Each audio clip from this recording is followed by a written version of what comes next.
Olá, tudo bem? Seja bem-vinda, seja bem-vindo. Me permita que eu me apresente. Eu sou Henrique Freire, nutricionista, professor, palestrante, autor de livros e eu sou um apaixonado pela área da interpretação de exames bioquímicos, ministro cursos e ajudo profissionais, estudantes de toda a área de saúde a interpretar e desvendar o que está acontecendo conosco e com os nossos pacientes em termos bioquímicos, entender o que está acontecendo dentro das células do paciente para que ele apresente aqueles sinais, aqueles sintomas, aquelas queixas que estão trazendo algum tipo de doença, algum tipo de enfermidade para o nosso paciente e que a gente possa propor o melhor tratamento para esse paciente, buscando encontrar as causas para que haja realmente a resolução daquela queixa de forma definitiva. Mas a gente tem que ter uma visão muito humanizada da interpretação desses exames. E é isso que eu me proponho, como a gente vai fazer nessa aula aqui. Entender bioquimicamente o que está acontecendo com o paciente e já propor a ideia de um tratamento nutricional. E o assunto que eu escolhi aqui para essa aula, pessoal, é a anemia. Porque a anemia tem diversas causas. Nós podemos ter anemias nutricionais, por deficiência de nutrientes, e anemias não nutricionais.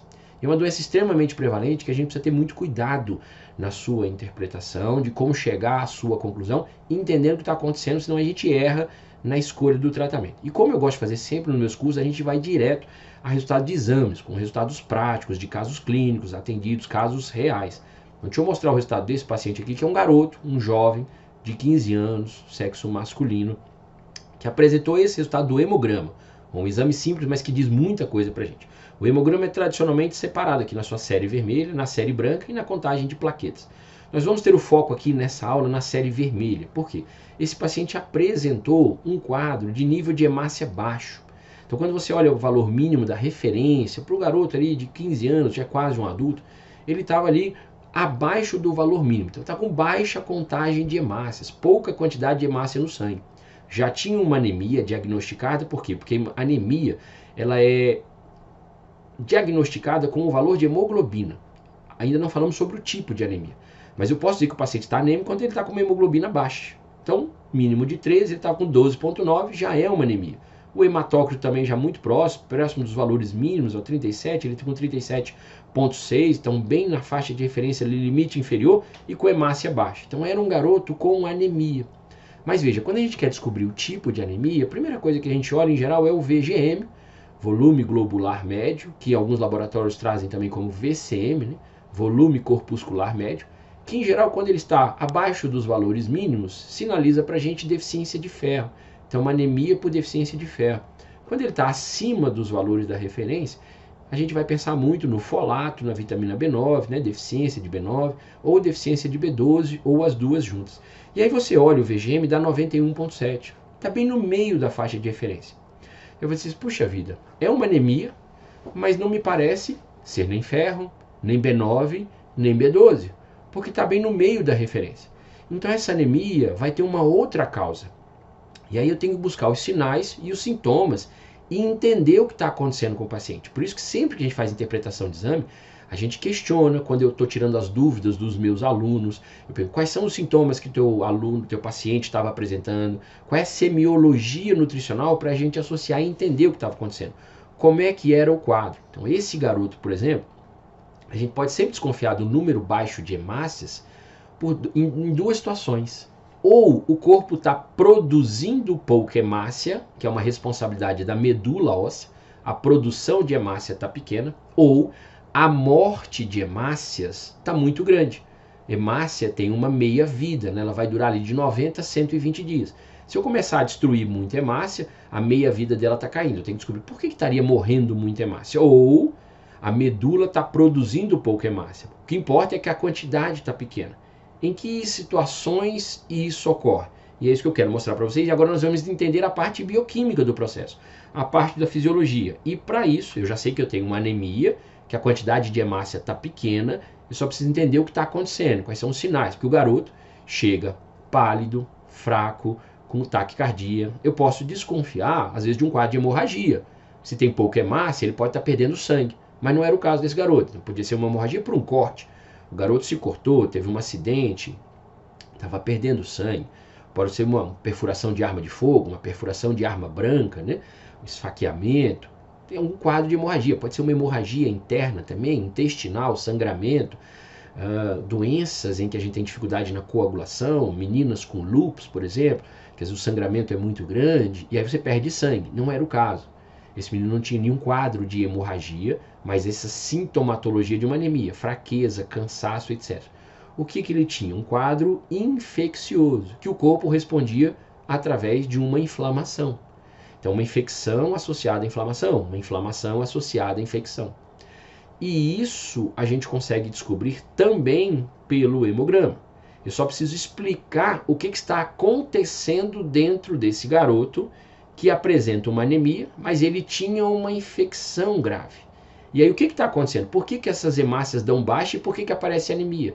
E que essa anemia não é por falta de ferro. Ou seja, o tratamento que eu vou dar para essa criança não é enchê-lo de ferro, não vou dar B12, não vou dar B9, porque não é falta desses nutrientes. É uma anemia associada a um quadro infeccioso, que ele muitas vezes se apresenta ali no pronto-socorro do hospital. Então eu tenho que entender, e aí a gente vai se utilizar de quê para explicar? Fisiopatologia, bioquímica, porque aí eu entendo bem o caso e eu sei o que fazer. Então veja o título desse estudo científico, está falando exatamente disso. O que modifica no metabolismo do ferro, que é esse iron, em situações de inflamação, a famosa anemia em condições de inflamação. E aí os autores nesse trabalho eles usam um esquema belíssimo, você vê uma hemácia aqui no centro, e os diversos órgãos. O que está acontecendo com o metabolismo do ferro, das hemácias, no intestino, no baço, nos rins, na medula óssea e no fígado, para entender a visão completa, sistêmica do que está acontecendo no corpo desse garoto e de vários outros pacientes de vocês. Eu vou pegar essa parte de baixo aqui agora, que envolve os rins e a medula, e nós vamos ampliar e detalhar um pouquinho mais então essa fisiopatologia. Acompanha comigo aqui e veja em detalhes para a gente entender bem direitinho. Onde eu estou aqui? Vamos começar aqui pelo lado direito. Eu estou aqui lá nos rins, na glândula suprarrenal. E o que a suprarrenal produz? Um hormônio chamado EPO, eritropoetina. Para que serve a eritropoetina? Ela vai se deslocar, vai sair lá da medula, renal, né? Vai sair dos rins e vai para a medula óssea. Está aqui a eritropoetina se encaminhando para a medula óssea.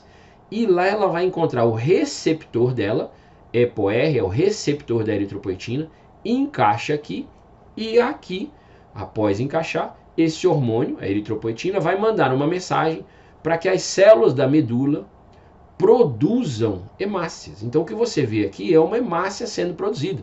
Às vezes é uma hemácia mais jovem, um reticulócito, sendo produzido e caindo na corrente sanguínea. Em situações de infecção grave, sai muito reticulócito, sai muito hemácia ainda jovem para a corrente sanguínea. Esse processo de diferenciação e proliferação, que vai aumentar a quantidade de hemácias no sangue, ocorre por ação da eritropoetina. Perfeito? Perfeito. Só que aí vem a condição da inflamação. Em condição de inflamação, o que eu tenho no sangue? Grande quantidade de citocinas inflamatórias. Interleucina 6 é uma citocina inflamatória, interleucina beta é outra, fator de necrose tumoral é outra. E qual a influência dessas citocinas que estão aumentadas numa condição de inflamação? Inflamação essa que foi gerada pela infecção que o garoto tem. Em condição de inflamação, veja, tanto a interleucina beta quanto o fator de necrose tumoral, esse sinalzinho que você vê aqui, são eles bloqueando a ação da eritropoetina. Então a interleucina beta e o fator de necrose tumoral bloqueiam a produção de eritropoetina lá nos rins. Então eu terei menos eritropoetina. Menos eritropoetina significa que eu terei menos capacidade de produzir hemácia. Então a minha produção, a minha quantidade de hemácia no sangue vai cair, porque eu estou em condição de inflamação. Então a hemácia cai, menos hemácia, eu vou desenvolver um quadro de anemia. Mas essa anemia é envolvida com a inflamação. Isso é uma parte que está acontecendo ali nos rins. Mas e a outra parte? Aqui, também na própria medula. A presença da interleucina 6, excesso de citocina inflamatória, como a interleucina 6, a interleucina 1 beta, bloqueiam a atividade do receptor da eritropoetina. Então, além de eu ter menos eritropoetina circulante, eu também tenho menos atividade do receptor. O resultado vai ser menos produção de hemácia. Então, a quantidade de hemácia cai em situação de inflamação. Então, qual é a causa do problema? É a inflamação. Então, qual é a causa da inflamação? A infecção. Então qual é o alvo aqui? Debelar a infecção. Então eu tenho que melhorar. Como é que eu vou tratar esse garoto? Dando nutrientes, alimentos, suplementos, se eu julgar necessário, que melhorem a imunidade para eu combater a infecção. Quando eu começar a combater a infecção, eu vou reduzir a inflamação. É claro que associadamente eu vou dar uma dieta de característica anti-inflamatória, já para tentar diminuir essas citocinas inflamatórias. Mas tem mais um dado. Eu disse, uma situação é, eu posso diminuir a produção de hemácia, que é o que está acontecendo aqui. A outra situação, para ter menos hemácia, vamos lembrar que ele tinha pouca hemácia, 4,1, então ele está com pouca hemácia, ou porque ele está produzindo menos eritropoetina, tem menos receptor, porque ele está muito inflamado. Mas uma outra situação é que pode haver também um aumento dessa outra situação aqui, chamada eriptose. Então eu posso ter menor produção de hemácia, foi o que a gente viu anteriormente, mas eu posso ter mais destruição de hemácia no sangue, que é a eriptose. Eriptose é uma espécie de suicídio das hemácias. Elas se programam para se autodestruir dependendo da situação. Então, a gente precisa entender todos esses mecanismos. Veja que é uma característica minha, sempre basear em situações de publicações científicas. É assim que você vai ver no meu curso. Eu gosto de utilizar slides bem ampliados para que você veja adequadamente a imagem. Publicações científicas recentes, isso é um artigo de 2023. E aí a gente vai jogando sempre para a parte nutricional. O baço é o principal órgão que faz eriptose, que destrói essas hemácias e tira da circulação, acelera a sua destruição. Que fatores que podem aumentar a eriptose? Que é essa setinha da esquerda. O que aumenta a atividade de eriptose? Estresse oxidativo. Então, esse garoto que está lá com uma infecção, se ele tiver com excesso radical livre na circulação, ele vai matar ainda mais hemácia e a anemia dele vai piorar. Então, o que eu tenho que pensar na dieta dele também? Que eu tenho que aumentar a quantidade de antioxidantes. Mas eu posso ir para o lado de cada slide e entender também que o que bloqueia a eriptose? Nesse momento é bom bloquear a eriptose? É, porque eu preciso manter mais hemácias porque ele está com a hemácia baixa. Eu preciso voltar a ter mais hemácia para esse menino voltar a ter uma boa circulação de sangue. Ele chega com taquicardia, com uma saturação de oxigênio baixa. Então vamos aumentar essa hemácia dele. O que eu posso usar? Fonte de timol. O que é timol? É um composto bioativo muito encontrado, por exemplo, o que eu vou botar na dieta dele? Orégano. Então o pratinho lá na refeição, quando for ao hospital, vamos botar mais orégano? Pode ser alecrim, uma refeição preparada com alecrim, tomilho. Mas eu posso simplesmente pedir, se eu não estiver no hospital, se ele estiver em casa, em outro local onde eu estou atendendo ele em casa, que tal passar e comprar um óleo essencial? Óleo essencial de orégano, óleo essencial de tomilho, são grandes fontes de timol. E a gente pode orientar. Toda aromaterapia a gente faz isso. Dentro dos meus livros eu também ensino isso. E dentro do curso de interpretação de exames também. Por isso que é um curso de interpretação de exames bioquímicos nutricionais e nessa visão funcional, em que a gente vai trazer os valores ideais. Porque você está perguntando, tá, mas como é que eu sei que ele está com inflamação? Como é que eu confirmo que ele está com inflamação? É isso que eu quero te propor. Se você gostou dessa aula, desse esquema, eu quero que você veja a aula completa que eu gravei, que está no meu site, que você vai ver de forma gratuita como detectar com apenas um exame se o seu paciente está inflamado ou não. E aí você aproveita e entende todo esse mecanismo. Porque aí você vai para a interpretação de exames, ver valores, números, e às vezes com exames que você não julgava que dava para ver inflamação, mas que você vai conseguir ver nessa aula que é totalmente gratuita para você ver. Mas para isso, vale lembrar, você tem que se inscrever rapidamente, deixar seu e-mail, e aí que depois você vai receber o link dessa aula pelo seu e-mail. E aí é só clicar e assistir a aula e a gente vai se encontrar lá dentro do site. Espero que vocês tenham gostado dessa aula e que gostem mais ainda da outra aula completa. Grande abraço e a gente se vê lá no curso. Tchau!